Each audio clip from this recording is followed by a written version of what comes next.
نام خدا. سلام دوستان، وقتتون بخیر. به جلسه 4 آموزش 0 تا 100 نرم افزار منگو وایت بورد انیمیشن خوش اومدید. همونطور که میدونید با این نرم افزار میشه ویدیوهای انیمیشن توری تخت وایت بوردی درست کرد. ما توی این جلسه میخوایم با همدیگه یاد بگیریم که چجوری میشه از المان دوربین استفاده کرد. اگر جلسه قبل رو که میشه جلسه 3 رو مشاهده کرده باشید، اولین المان مهم توی تایملاین اکشن بود که حرکت خود تصویر و افکت هایی که و اکشن هایی که میشه روی خود تصویری که اینجا کشیدیمش آوردیمش اعمال کرد رو بهش اشاره کردیم. اما توی این جلسه میخوایم حرکت دوربین رو، من قبلا حرکت خود اون عکس و تصویر رو بهتون یاد دادم، اما امروز میخوایم این تصویر ثابت بمونه، دوربین از روش حرکت کنه رو بهتون یاد بدم. چیز خیلی راحتیه، فقط به کمی دقت نیاز داره. عزیزان، توی این نرم افزار 2 مدل حرکت دوربین داریم. یه سری حرکت های دوربین آماده هستن و دومین مدل حرکتیه که ما خودمون براش تنظیم میکنیم که جذابتره و البته زمان برتره. حالا هر کدوم که متناسب با زمانی که دارید میتونید انتخاب کنید چه مدلش رو میخواید استفاده کنید. اما مدل اولش رو بهتون یاد بدم. اینجا ببینید، اگر براتون حالت دوربین اینجا نیومده، تو قسمت تایملاین اینجا کامرا یا دوربین رو نمیبینید، این قسمت این نوار بالایی رو میبینید. اگر رو هر کدوم از اینا که خاکستری رنگه کلیک کنید و آبی رنگ بشه، میاد تو تایملاینتون. الان روی دوربین کلیک کردم و اومد توی تایملاین من. خب حالا که اومده چیکار میکنیم؟ اینجا یه به علاوه هست. به علاوه رو میزنیم. خب حالا میگه چه مدل دوربینی میخواد؟ من میگم همونطور که تو عکس هم همینجور این صفحه باز میشد، اینجا هم همون مدله. میگه با دست میخوای، مدلی میخوای که دست نداشته باشه، مدلی میخوای که دست داشته باشه. اون مدلایی که دست توش به کار رفته مدل‌های آماده هستن که مثلا اینجوری یه دستی میاد و فکر می‌کنم صفحه رو هل میده به سمت چپ. نگاه کنید، فلاشش به سمت چپ. حالا ما الان میزنیم. خب ببینیم این دوربین رو یکم میکشیم به قسمت آخر. خب تصویر که کشیده شد، اومد دسته این تصویر رو گرفت، انداختش اون سمت. درسته؟ مدل های مختلفی هست، حالا هر کدوم رو میتونید انتخاب کنید. اگر پشیمون شدید از یه مدل، 2 بار که کلیک کنید دوباره میاد میگه چه مدلی میخوای. مثلا میگی یه مدلی میخوام که دست بیاد بکشتش به سمت پایین. یکم فقط دوربین باید بعد از این تصویر باشه که این تصویر کامل ظاهر بشه و بعد دسته بیاد ببرتش.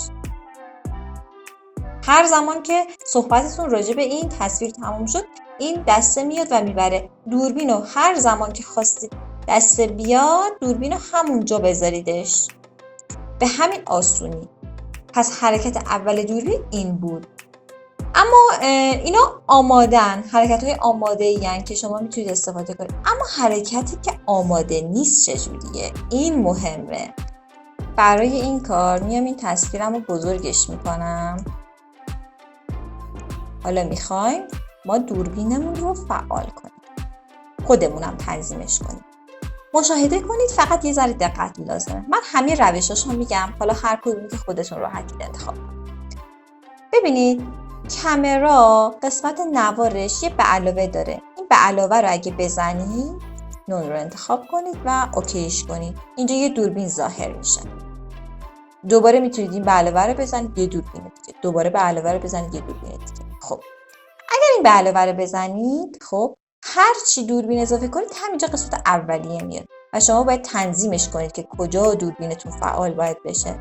بگیرید بکشید اونجا رها کنید. خب اما راه دوم، راه دومش اینه که شما هر جایی که لازم دارید اون دوربینو کلیک راست کنید. دیدید کلیک راست کردم سریع این اومد اینجا. میخوای اینجا فعال شه دوربینه، اد کامرا رو بزنید و اون رو انتخاب کنید و این رو بزنید. دیدید همین جایی که من لازمش دارم فعال شد.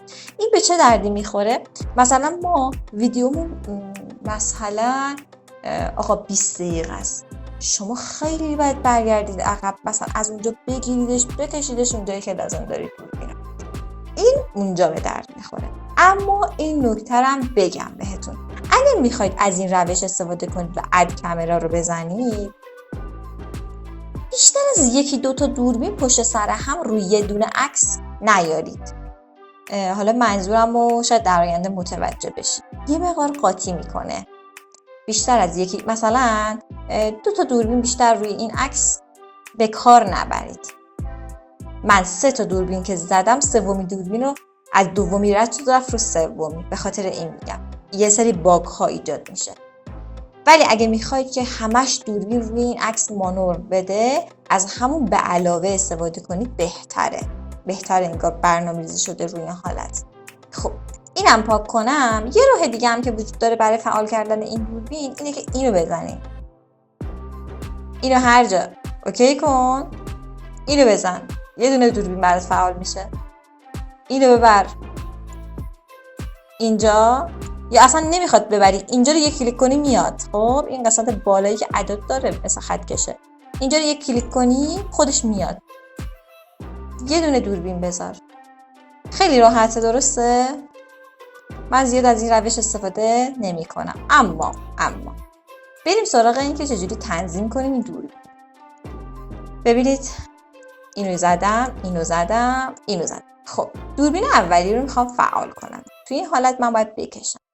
من میخوام چیکار کنه؟ من میخوام اول این دسته بیاد، تصویر رو کامل که کشید، دوربین بیاد از حالت زوم بیاد بیرون و تصویر من کوچیک بشه. دوربینم در واقع میخوام بیاد عقب. متوجه شدید؟ میخوام چیکار کنم؟ نگاه کنید الان این اومده رو دوربین من فعاله. دوربین من الان کجاست؟ دوربین من این نوار آبی رنگ دور تا دور این تصویره، میبینید؟ خب حالا باید چیکار کنیم؟ این قفل صفحمون رو باز میکنیم که دوربینمون رو بتونیم ازش استفاده کنیم. خب حالا چیکار میکنیم؟ حالا میاییم با موس لپتاپمون یا کامپیوترمون، این بیلبیلکش هست که میکشی به سمت عقب یا میای به سمت جلو که زوم و اینا میشه، اون رو بیاید به سمت عقب، یعنی از حالت زوم درش بیارید. امیدوارم متوجه شده باشید.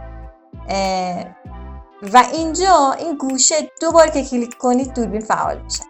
خب این الان دوربین شماست. خب حالا میخواید چیکار کنید؟ میخواید که از حالت زوم در بیاد و این تصویر کوچیک بشه، دوربین بره عقب. در واقع میگیرید میکشید دوربین رو بزرگش میکنید، صفحتون رو بزرگش میکنید. خب صفحه بزرگ بشه عکس کوچیک تر دیده میشه دیگه، درسته؟ دوربین بره عقب، شیئی که دارید ازش فیلم برداری میکنید کوچیک تر دیده میشه دیگه، درسته؟ خب الان نگاه کنید دوربین رفت عقب. حالا من میخوام توی تصویر بعدی من میخوام چندین دوربین روی همین تصویر اعمال کنم. برای همین از همین به علاوه استفاده میکنم که به هیچ باگی نخورم. به علاوه میزنیم نون، دوباره زن. خب من دوباره باید اینجا فعال کنم دوربینم کجا باشه. اینش سخته ها. اگه از اون روش ها هم گفتم اگر که نمیخواید بیشتر از 2 تا دوربین استفاده کنید، از اون یکی روش استفاده کنید. خب حالا توی این دوربین الان این دوربین من کجاست؟ ببینید این که میگذره دوربین من دوباره میاد اینجا دور تا دور. با موس لپتاپم یک کم میکشم عقب و این 2 تا رو که دو بار کلیک کردم، این واسه دوربین دومه ها، این واسه دوربین دومه. نگاه کن میخوام کشیدم عقب، اینو که زدم این واسه دوربین دوم. خب میخوام دوربین دومم دوباره زوم شه روی همین تصویر، میکشمش اینجا. ببینید دوربین اول میاد عقب، دوربین دوم میاد جلو، میبینید؟ خب حالا میخوام یه دوربین دیگه، دوباره این بله رو میزنم، دوباره این. خب میخوام توی الان دوربین سومم کجاست؟ دوباره دور تا دور همین تصویرمه. خب چیکار میکنم؟ با موس لپتاپ یه ذره میکشم به عقب، این آبی رنگه، این رو میخوام اصلا این دوربین از روی این تصویر دیگه بره کنار، دیگه لازمش ندارم، میره کنار، تموم شد. الان من 3 تا دوربین روی یه دونه تصویر اعمال کردم، اولی میاد عقب، دومی میاد جلو و سومی میره کنار. میبینید الان حالت اسلاید شو رو اشتباه زدم. ببینید اولی میکشه، میاد عقب، میاد جلو، زوم میکنه و بعد میره کنار و تصاویر بعدیتون رو اعمال میکنید. اما من وقتی که از قسمت اد کامرا رو که زدم رو سومین دوربین هنگ کرد. به خاطر همین میگم اگه میخواید دوربینای زیادی روی یه دونه تصویر اعمال کنید، از همین به علاوه بیشتر استفاده کنید. ولی اگه نه، واقعا یکی دو تا دوربین، واقعا فکر نمی‌کنم یکی دو تا دوربین بیشتر روی شیپ به کار ببرید. از همین اد کامرا استفاده کنید که راحت تره، یا همونجا کلیک کنید دوربینتون رو بزنید، دوربینتون فعال میشه، یه دوربین اینجوری. و بعد با موس لپتاپ یکم بیاید عقب. دوباره الان من میخوام چیکار کنم؟ یه دوربین دیگه فعال کردم، میخوام این دوباره برگرده روی همون. ببینید چند تا دوربین شده، این بیرنگا تمام دوربینای منه. قاطی شد. بذار ببینید چی شد. اولی میاد عقب، دوم میگیره جلو، میره کنار. یه لحظه دستم خورد به یکی از دوربینا، به خاطر همون یه ذره تنظیمات دوربین دوم عوض شد. دوباره اومد روی تصویر. و به همین صورت قبل از اینکه آموزش امروزمون تموم بشه، من یه چند تا نکته دیگه هم بگم. ببینید این صفحه‌ای که داره از روش فیلم برداری میکنه، اطرافش یه سری المان ها هست که خیلی کاربردی ان، میخوام بهتون معرفی کنم. مخصوصا وقتایی که میخوایم از دوربین استفاده کنیم، اینا خیلی به کارمون میاد. اولش که گفتم این همون اد کامرای خودمونه، میریم روش میگه همون اد کامرای خودمونه، هر جا که این بود اینو بزنید اونجا یه دوربین روشن میشه. خب این از این. دومی به چه کاری میاد؟ دومی زمانی به کار میاد که ما وقتی از دوربینا داریم استفاده میکنیم یا تصاویرمون رو داریم میاریم، ممکن دستمون به موس زیاد بخوره. خب و این هی بره عقب، بیاد جلوتر، بره کنار، اصلا تصویرمون نباشه، خدایا کجاست. اینجا باید شما این گزینه رو بزنید، برمیگرده روی همون صفحه‌ای که دوربین روشه. بعدی بهش دردی میخوره، بعدی هم به همین درد میخوره که همش دستمون به موس میخوره، میاد عقب، شاید عصبی بشیم.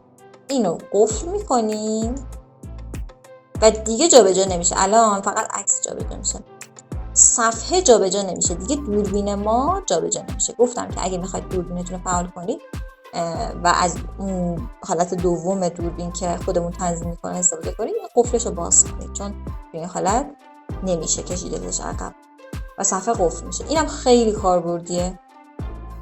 سومی همون ابعاد صفحه همونه که مناسب برای یوتیوبه، ولی اگه میخواید عوضش کنید مناسب برای استوریش میتونید کنید، همونجا عوض میشه، نیاز نیست برگردید به همون صفحه ابتدایی.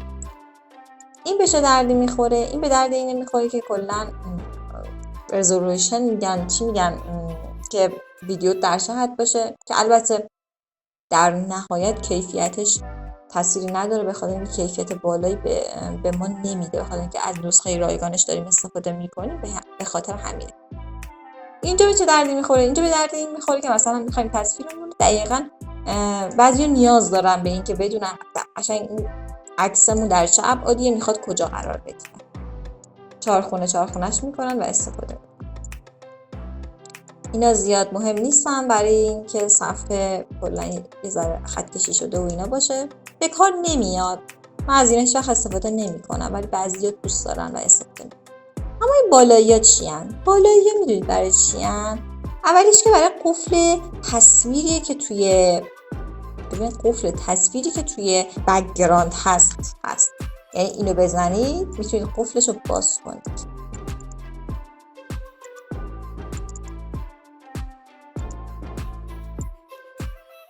قفلش رو میتونید باز کنید ببندید. خب که البته خیلی نمیدونم به چه کاری میاد، قفلش هم بسته باشه باز حرکت میکنه. اما چیزای دیگه وقتی که تصویری که ببینید وقتی تصویر فعال نیست اینا خاموشن، ببینید هر چقدر بزنید روشون کار نمیکنه، ولی وقتی تصویر رو فعال کنید این قسمت‌های بالایی فعال میشن. قسمت‌های بالایی چی ان؟ مثلا این برای اینه که این رو برعکس کنه، ببینید برعکسش کنه، این از حالت افقی برعکس میکنه، نگاه برعکسش کرد، جابجا میکرد میبرد اینور اونور، ولی به درد نمیخوره، ما خودمون جابجا میکنیم. مثلا من خودم اینجوری میچرخونم، از اینجا میگیرم ابعادش رو عوض میکنم، از اینجا میگیرم میکشم اینجا، از اینجا میگیرم کوچیک میکنم، اینجوری راحت تره تا اینکه از اینجاها فکر کنی کدوم رو باید بزنم و اینا سخته. اینا هم دقیقاً چون خودم استفاده نکردم نمیدونم به چه کاری میاد، اما چیزای خیلی کاربردی نیستن این نوار بالایی. اما تصویر میخوای پاک کنی اینو میزنی، یا میخوای برگردی یه چیزی رو پاک کردی یا یه کاری انجام دادی پشیمونی میخوای برگردی به حالت قبلی، اینجا میزنی یا بعد اینجا میزنی، دیدید پاک کردم برگرد. اینم خیلی کاربردیه، اینم حتما باید میدونستی. فکر میکنم برای آموزش امروز کافیه، نمیخوام ویدیوها طولانی شه و شما خسته بشید و هر جلسه هر نکته‌ای که یاد دادم حتما تمرین کنید. اگر که میخواید در این زمینه تولید محتوا کنید حتما تمرین کنید، چون این مطالب فرار هستن. یادم بگیرید یه مدت استفاده نکنید سریع یادتون میرن، مثل زبان انگلیسی میمونن. حتما حمایت کنید از من، لایک، کامنت، سابسکرایب کنید. توی کامنت ها برای من بنویسید که دوست دارید تو آموزش‌های بعدی من چه چیزی آموزش بدم، چالش شما تو چه زمینه‌ایه. خب یکی از چالشاتون متن بوده، خیلی میپرسیدن که متن چجوریه. من توی جاهای دیگه هم که این ویدیوها رو درست کردن کامنتاشون رو میخونم، همه چالش متن داشتن. چالش متن برای ما حل شده تا الان. چالش متن از راست به چپ نوشتنش بود که گفتم کدوم گزینه است که حالا در آینده بهتون معرفی میکنم تو جلسات آینده دقیقاً کدومه. و فکر کنم تا الان چالش دوربین داشتم، خیلی دوست داشتن دوربین رو یاد بگیرن که توی این جلسه به شما آموزش دادم، اما آموزش های بعدی رو توی جلسه آینده بهتون آموزش میدم. امیدوارم که این آموزش ها براتون مفید بوده باشه. خدا نگهدار.